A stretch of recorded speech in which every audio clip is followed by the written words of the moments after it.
Hey there, nation. Welcome to another edition of Commander CheapSkate, the channel where we show you how to save miniatures wargaming on a budget.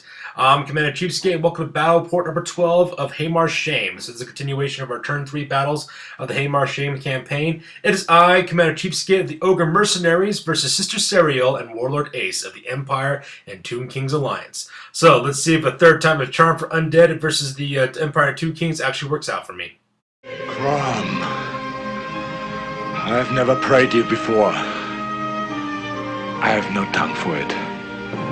No one, not even you, will remember if we were good men or bad, why we fought or why we died. No. All that matters is that two stood against many. That's what's important. Balor pleases you, Crom. So grant me one request. Grant me revenge. And if you do not listen, then the hell with you. He didn't fall? Inconceivable. You keep using the horde. I don't think it means what you think it means. Now then, this is usually the part of the show where I talk about the army lists for both armies fighting out in this one, but unfortunately for me though, my lists got deleted. What happens is I keep all my lists on a thumb drive for most of the battles that we fought. When I went to go upload my thumb drive to get the lists for this video, it got corrupted. So because of that, all my lists were destroyed on this one. So unfortunately, we're just going to go from memory on this one, so I apologize for the lack of lists. But luckily for me, my memory is still intact, so let's go and talk about Imperial deployment on this one. So as you can see here, this is an alliance army between Sister Serial and Warlord Ace for the Hamejarr Shame campaign turn number 3. So starting from the left, we have an Imperial steam tank, followed by 10 handgunners in the back. We also have a big block of 20 halberdiers, followed by a block of 20 skeleton warriors with a tomb prince installed in that unit, and that big vampire-looking guy on the left-hand side of that unit is the proxy for the tomb prince. Behind them, we have 2 units of 10 archers, and the Lord Krill model back there is the proxy for the Hierophant that's in this unit. We also have a Hellblaster volley gun on the right-hand side there. And nestled in on here on the right-hand side, you have a unit of 10 10 Imperial Knights, and behind them you also have another unit of crosswomen, which are proxied by the purple handgunners in the back there. So you can see that they kind of sit in a defensive position between 2 forests on their end of the table, kind of like a nice kind of basic line setup with fighters in the front and shooters in the back. So let's move on to the deployment for my army. Alright, let's talk about my army deployment. Now, in the Hamejarr Shame campaign, I usually play vampire accounts, but in this one, though, I spent some power points to purchase mercenaries to help me out fighting this battle, and so because of that, I have Ogre Kingdoms mercenaries helping me for this one. So this is my third army, and it's made up of Ogre Kingdoms. So let's talk about the units that I'm using on this battle. On the right-hand side there, you got 2 Saber Tusks, followed by a unit of 4 Mornfangs, and followed by a Iron Blaster on this side of the map. So that is my deployment on this side. And on the other side of the map here, you can see I got a unit of 4 lead belchers who are behind by that forest back there, kind of seeking cover from my opponent's long-range firepower. I also have a big, huge honking unit of just regular general ogres. As you can see in that unit, I also have my tyrant. I also have a level 2 butcher, as well as a fire belly on that one with a level 2 as well. So that's my big, basically, flesh star, if you will, of just ogres. And on the far right-hand side of my army, I have 2 more Saber Tusks. The idea of this battle is pretty simple. Send my units fast forward as quickly as possible, have my shooters take cover behind on top of the hill, and have my Saber Tusks intercept war machines and flankers, and my bulls and my Mornfang just go on and go to town. And my Iron Blaster, of course, just shoots anything that moves. And with that starts off with Empire turn number 1. We start with the movement phase. As you can see, Sister Serial and Warlord Ace basically decided to keep their army in the back. I mean, after all, they have a lot of shooters, so why attempt to charge at me when they can just lay back and wait for me to shoot? Sister Serial and Warlord Ace are kind of cautious players. They like to shoot at you from a distance until you get within close range and then deal with you when that point happens. So the only thing they send forward is the steam tank. She spends 3 steam points on the steam tank to move forward. And unfortunately for her, though, when she rolled her dice, she got like, I think 3 1s. So she only went up 3 inches from where they were at. So that was pretty sad. And then she also went directly to her magic phase. She cast off Throne of Vines, so she got the boosted version for her life wizard in the unit, and she got off Stone of Flesh, I think is what it's called, or Flesh of Stone. Whatever the case may be, she cast that on her halberdier units, and now they're at toughness 4. And so the reason why she did that, because she kind of was afraid that I was going to use my shooters to shoot at her guys when my turn came up. So she got that taken care of, and yeah, that's magic phase for her. And that starts the turn number 1 for the Ogre Kingdom. So my turn. As you can see in this picture, I just send everything flying forward. I send my Saber Tusks on either flank. I march them forward to intercept the steam tank, as well as to intercept those knights. That way they don't become a problem.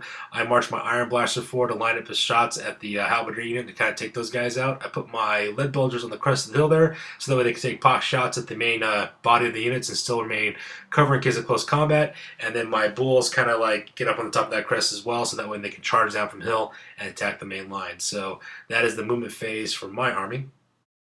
For my magic phase, basically I try to go out the offensive. I try to do Brain Gobbler as well as Fireball upon my opponents on Sister Serials and Warlord Aces units. The reason why I go out start with those offensive spells is because I want them to burn up Dispel dice, because the real spell I wanted to get off on this one was Troll Guts.